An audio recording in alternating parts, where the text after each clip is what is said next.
What up? This is the second part of the video that I uploaded a couple days ago, which was ranking every PS4 and PS5 game. So if you haven't checked that out, it would be preferable if you watch that video first. We'll leave a link in the description below. Thank you guys so much for the support this channel has been receiving. It's been absolutely incredible and such fun times to record and edit and, upload videos for you guys. I won't take too much time off you guys. Enjoy the video. Now, next up, we have the Uncharted collection. Now, Uncharted Collection has Uncharted 1, 2, and 3. I have played all of them multiple times. That's one of my favorite games of all times, actually. But because they are kind of grouped together, I would have to rank them as a trilogy. And as a trilogy, fucking peak. The characters are absolutely phenomenal. Obviously, Nolan North as Nathan Drake is some of the best castings we've seen in video games. Like, he's up there with Troy Baker and, Kevin Conroy. For me, at least. I just love Nolan North so much. Yeah, we were talking about the characters. We have Nathan Drake. We have Sully, Chloe, fucking Charlie. And this game really revolutionized the whole set pieces, the whole action movie set pieces that you see in games today. Like, these guys were the kings of it. Still are, especially Uncharted 4. Now, Uncharted 1's gameplay is a little bit outdated if you try to play it today. It's nothing too bad, but you can definitely feel that it has aged, pretty well. I mean, it is the first in the franchise. But there are some segments in Uncharted 1 where you would want to tear your eyeballs out. Yes, I'm talking about that one boat scene with the barrels exploding. Fuck. But the story all around is pretty amazing. Even Uncharted 3, which received a lot of hate at the time, and is definitely like the less favorable Uncharted game, but I loved it. Also, I'm kind of biased because it does go to Rub al Khali Desert, which is in Saudi Arabia. I used to live in Saudi Arabia. So I was, as a kid, I was like, holy shit, Nathan Drake is here. And obviously we have Uncharted 2 there, which, I mean, arguably, or even non-arguably, the best Uncharted game there is. Everything about Uncharted 2 was just amazing and special. And I want to give a special shout out to my boy Tenzin. Like, that guy, like, I actually want to be his friend. Like, he's him. Overall, as a trilogy, the Uncharted trilogy, I would put this easily in Masterpiece. But I will put it ahead over Last of Us Part 1 Remake, just because it's a remake and I really don't want to rob Uncharted the collection of the spotlight. I just, I don't feel good about it. Next up, we have Uncharted 4, and listen, it may not be your favorite because there's Uncharted 2, but it's definitely your second favorite. Like, come on. When they announced that Uncharted was coming back and it was called The Thieves End, like, as a kid, man, I was like, no, he's gonna die. He's gonna die, isn't he? Thankfully, he didn't. He grew up with Ellie and nothing. And you're stupid, Bads. It's Elena, not Ellie. You fucking buffoon. They had a kid. But it was definitely heartbreaking to see Nathan Drake old. Even though I'm pretty sure he can still, like, climb all the cliffs that he has. Maybe even better now because of, age experiencing. Age experiencing? Brother, what even is that? But the gameplay, the graphics, the addition of his brother, Sam, and his whole relationship with Nathan, and his whole dynamic with Sully even. And I think the main villain, Rafe, I absolutely love Rafe as a villain. I even like the final boss fight with him in the boat with the treasure and all that. And the sword fight, how you need to parry right and left. And especially his iconic voice lines where he's listing Nathan Drake's accomplishment that he saw. And he's like, Nathan Drake, yada yada. Okay, I don't remember the lines, but here's the clip. Stop! Nathan Drake is a legend. I shot the man who told me that. Look, But overall, Uncharted 4 is amazing, and I will definitely put it in Masterpiece. Definitely. And I think Uncharted 4 as a whole is definitely better than the trilogy, but I don't think it's better than Uncharted 2. That's why I will put it in Masterpiece. To finish with the Uncharted lineup, sadly, Uncharted Lost Legacy was really good. I really, really enjoyed it. I love Chloe, and I like also Nadine. Their characters are amazing, and it has a lot of great set pieces, and the story is pretty interesting too. Sam also makes appearance and he's great in there. But it was so bizarre to play an Uncharted game without Nathan Drake. I know this is sort of unfair on the game, but to me, as much as I did enjoy it, I always felt like something was missing. And that something was Nathan Drake. Overall, I would put it in very good. I do like it more than Until Dawn, but I don't like it more than Spider-Man or Death Stranding 2. Next up, we have the Horizon franchise, and I played Horizon Zero Dawn for 12 hours. I never had to fight my boredom to try a game as bad as Horizon Zero Dawn. I am sorry if you guys like this game. I mean, all power to you. But to me, it is extremely boring. The story, I couldn't get into it. The gameplay, I couldn't get into it. The characters to me aren't really that interesting, to be honest. I really don't like it. I don't think it's like bad or anything like that, but I would put it in the boring tier because really, I've tried it for 12 hours. I tried. Couldn't get into it. So for that reason, I would have to put it in disgustingly boring. I'm sorry. Now, Horizon Forbidden West, even though I didn't finish Horizon Zero Dawn, I did play a little bit of Horizon Forbidden West. Mainly because I really wanted to see what the hype is all about with the Horizon series. I really tried my best to like this franchise. But I just couldn't get into it. And even when I played Horizon Forbidden West, some things were better, like the gameplay and the graphics, obviously, and stuff. But still, I still find the characters and the story and the overall gameplay kind of boring. Like, I don't get it. And just because of that, like, I would have to put it in meh. I wouldn't put it disgustingly boring because I believe that the gameplay is way more fun in Horizon Forbidden West. And I was entertained a little bit more than I was in Horizon Zero Dawn. But, you know, I mean, it's not really a competition, is it? They're both, to me, are pretty boring. So I'm sorry about that. Next up, we have Last of Us Part 2. I don't know why I did it so far after I did Last of Us 1. But, I mean, it's here. When Last of Us Part 2 came out and I played it and I platinumed the game, I was the biggest Last of Us Part 2 defender, apologist, whatever you want to call it. I defended this game to death. And for a long time, it was my favorite game of all time, except when I replayed it around a year ago. And I don't feel much when I play it anymore. And the more I dissected the game, I started to realize there's a lot of faults in it. The characters are amazing. Ellie is fucking fantastic. Dina is amazing, of course. Tommy, absolutely giga chat of a man. Joel is incredible until he played golf. Out of pocket for that shit.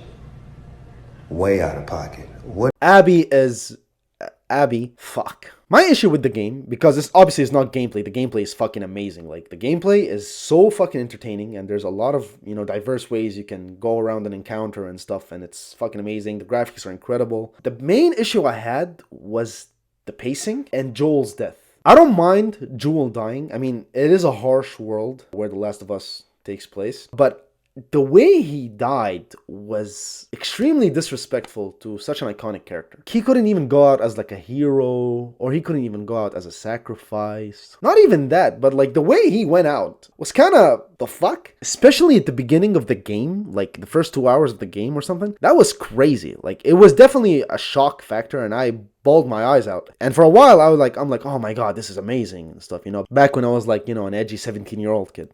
But now, I don't think it was worth the shock factor they were going for. And the pacing, which is my next point, if they wanted to do the whole two-perspective thing with Ellie and Abby, that's good. That's, you know, that's very bold.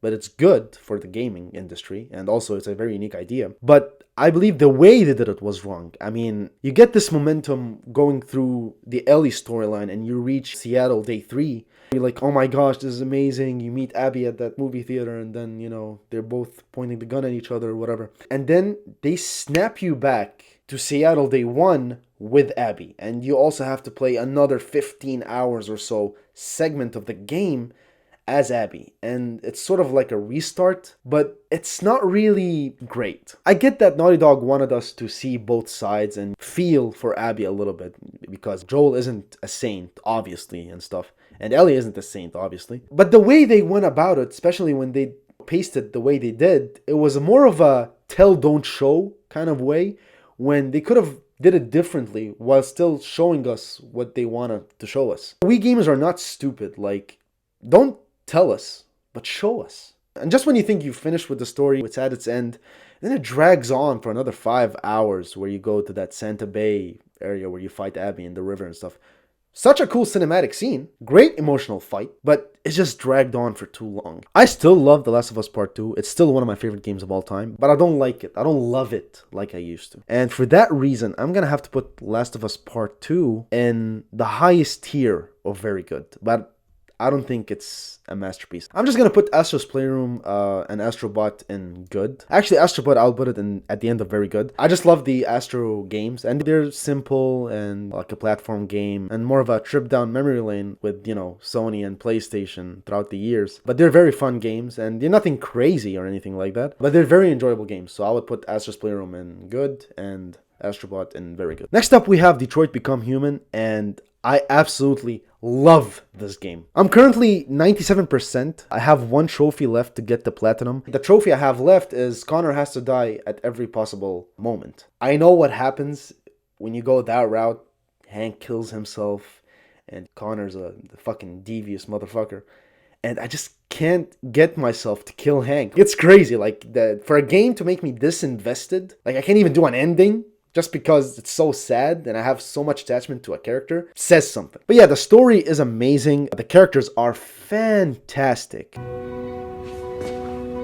Say that again? Connor is my favorite character, followed up by Marcus, and then obviously third is Kara. But they're all fantastic characters, and each one of them has an amazing section in the game. Amazing sections, I would say, in each of their respective storylines. The gameplay is amazing. I mean, obviously, it's a choice-based game, but it's very vast, and literally, there's a lot of stuff. Like, if you see the flowcharts of, like, the possible shit that you could have done, it's like a whole map. Like, it's crazy. It's so good and so vast. Overall, I'll put Detroit Become Human in very good tier. But a quick fun fact, my favorite game from this company is actually Heavy Rain. That one is just peak. Next up, we have Days Gone.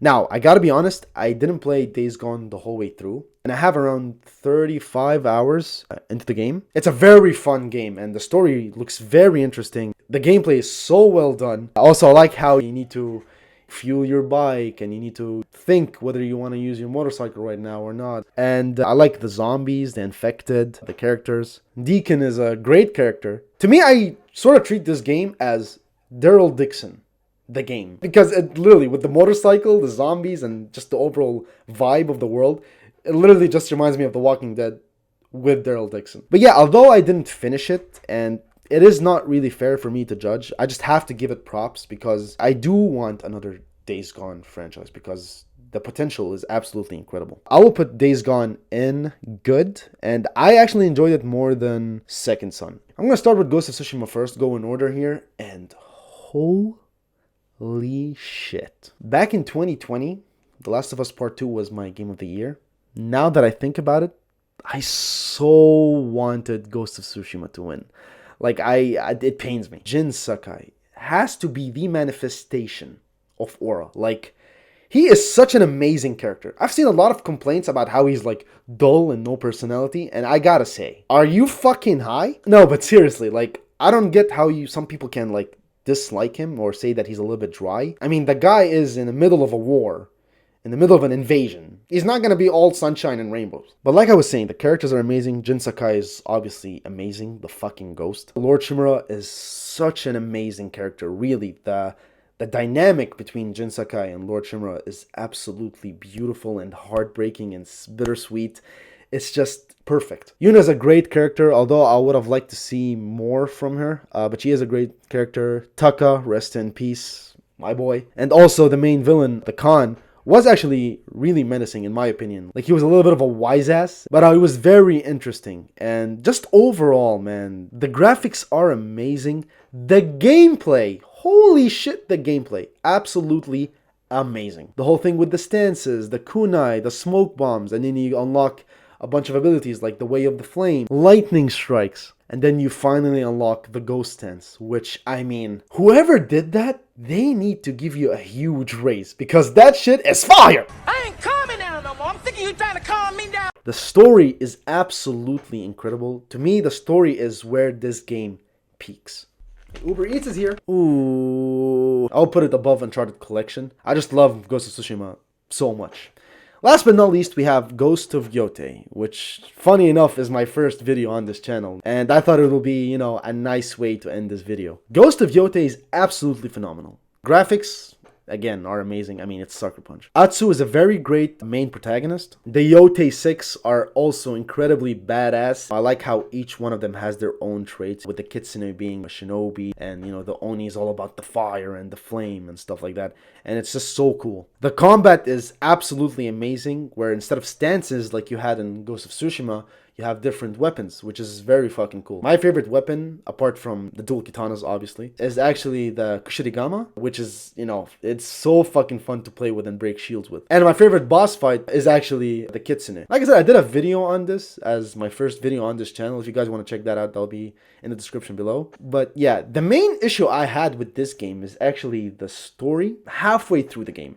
I believe the game starts off absolutely incredible with the snake, the Oni, and the Kitsune. Like, those three, until the Kitsune, and you finish with the Kitsune, peak. After that, I don't believe it's as good, to be honest. I feel like Asa just changes her whole vengeance mission, just like that, just because of, I believe it was saving Jubei's daughter. And I get what you were trying to do, it's totally understandable, but I feel like they could have done it way better, you know? To me, it just felt instantly, in my opinion. Also, the Lord Saito boss fight, I believe it was kind of cool, but it was a little bit disappointing as the final boss of Ghost of Yotei.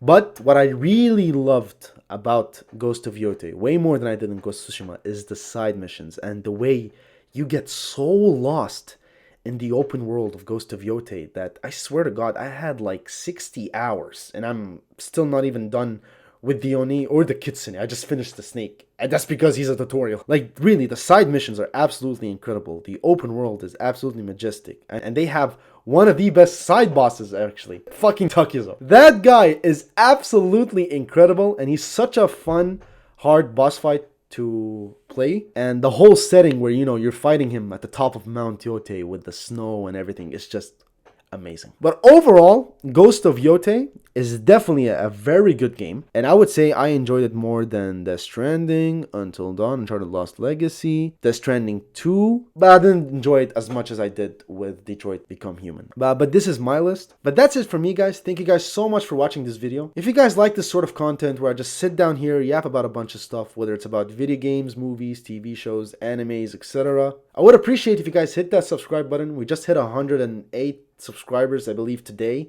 which is absolutely amazing. You guys are absolutely incredible. Now we're going to aim for the next goal, which is the 500 subs, which is going to be absolutely phenomenal. So I would appreciate if you guys join me on this journey and subscribe. Maybe hit that bell notification so you never miss a video when I upload. Maybe hit that like button and share it with a couple of your friends who have similar interests as we do. But thank you guys so much for watching again. I'll see you guys in the next video. Bye-bye.